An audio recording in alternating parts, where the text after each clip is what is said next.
Bonjour.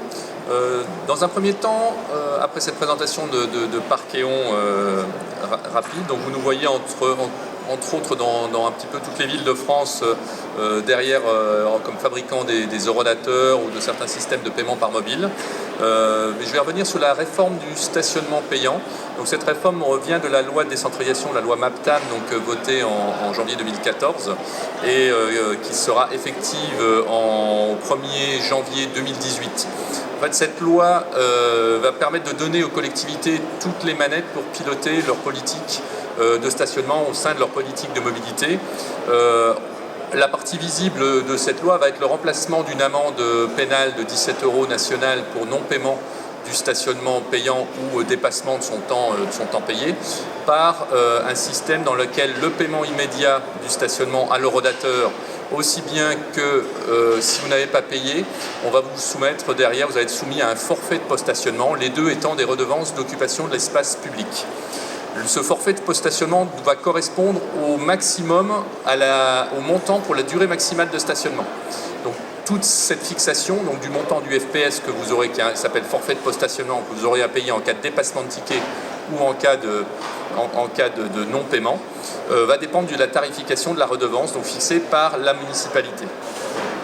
De plus, pour que ceci donc, ce n'est plus une sanction, c'est un paiement avant ou après, sachant qu'on va avoir intérêt à payer avant, parce que l'objectif est d'avoir un FPS d'un montant suffisamment dissuasif pour inciter au respect. Et si vous avez déjà pris un ticket, donc si vous avez payé une partie de votre stationnement, on pourra déduire du forfait de post-stationnement le montant déjà acquitté. La loi aussi permet à la ville de vraiment gérer le contrôle, ce qui aujourd'hui d'un contrôle pénal est plutôt du ressort de la police municipale ou de la police ou des ASVP. Là, la municipalité va aussi gérer le contrôle et être 100% responsable du contrôle du stationnement, ainsi que de la gestion des réclamations, des recours administratifs préalables, donc qui vont être gérés aussi par la collectivité.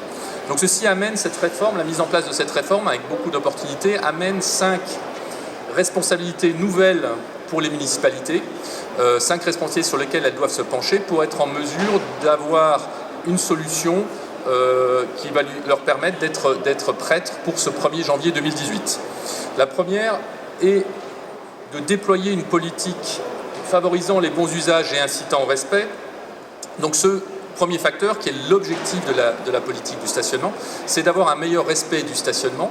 Aujourd'hui en France, le taux de respect moyen est de 30%. C'est-à-dire qu'on a dans les véhicules stationnés en voirie une moyenne de 70% de fraudeurs en France. Donc l'objectif, clairement, est d'avoir un meilleur respect du stationnement pour avoir plus de places disponibles, avoir une rotation des véhicules, et aussi parce que le respect du stationnement amène un revenu important aux collectivités. Donc ça c'est le premier point, et de pouvoir aussi gérer, dans une cadre de politique de stationnement, de gérer différents profils, résidents, professionnels. Donc d'amener une solution qui permet de gérer ces éléments-là.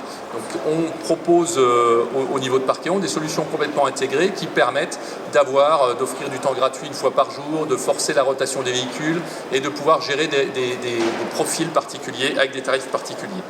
Le deuxième élément, et l'organisation du contrôle. Donc avec cette nouvelle loi, cette réforme, la collectivité va être responsable du contrôle. Donc un des objectifs est d'organiser un contrôle plus efficace pour avoir un meilleur respect. Et vous n'avez pas payé votre stationnement si le contrôle n'est pas efficace, mais aussi de minimiser les erreurs qui vont générer des recours, des réclamations, et donc être très coûteuse pour la municipalité et être cause d'insatisfaction ou de mauvaise adhésion des utilisateurs à la solution. Donc là, de la même manière, on peut avoir différentes solutions, faire le minimum qu'aujourd'hui.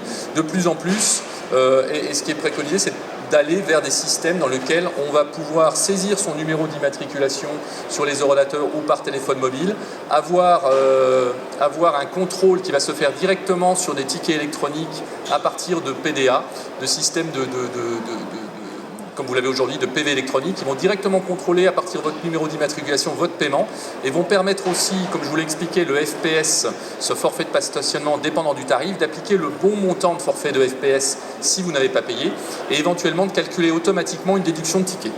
Le troisième point, simplifier les paiements. La ville va être aussi en charge de collecter les paiements de ces forfaits de post-stationnement. Donc là, pour aller rapidement, en simplifiant les paiements et en réduisant les coûts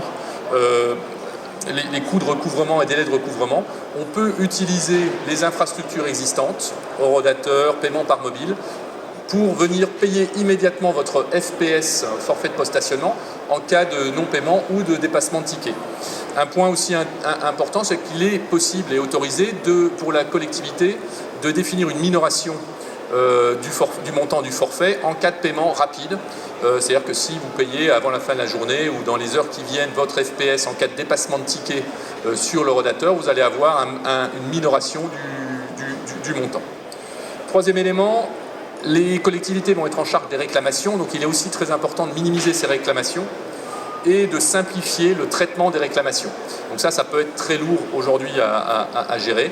Donc là, de la même manière, on peut avoir des systèmes ou des technologies qui vont permettre d'avoir une identification dès l'origine du véhicule, avec de la même manière l'utilisation du numéro d'immatriculation, avoir un contrôle, un calcul du montant du FPS basé sur ce système-là d'une manière automatique, et ainsi minimiser les erreurs et donc les réclamations, et ensuite d'avoir, grâce à cet enregistrement informatique de données, en cas de réclamation, accès à toutes les données nécessaires pour avoir un traitement fiable et rapide de la réclamation, et ainsi accéder uniquement aux réclamations qui sont justifiées.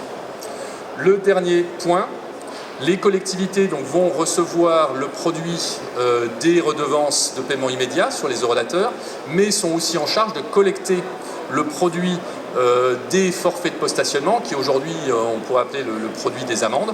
Donc là, la collectivité en charge de la redevance va collecter ces deux produits et ensuite répartir le forfait de post-stationnement.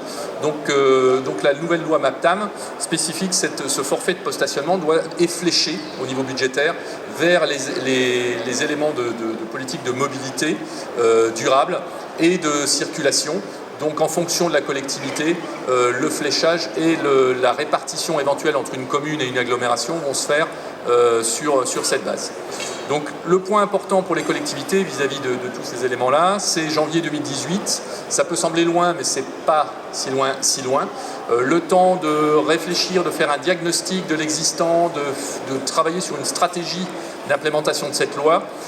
Il est fortement préconisé par toutes les associations d'élus et tous les professionnels que les villes d'ici cet été, la fin de cet été, aient réellement établi une stratégie basée sur un diagnostic de l'existant, consulter ses fournisseurs, préparer le budget à qualifier en cette fin d'année 2016 pour être en mesure de lancer éventuellement les appels d'offres ou les procédures ou les délégations, si la ville souhaite mettre en place des délégations, pour que sur l'année 2017, ces éléments soient déployés et mis en place et être prêts au 1er janvier 2018. Voilà, je vous remercie de votre attention.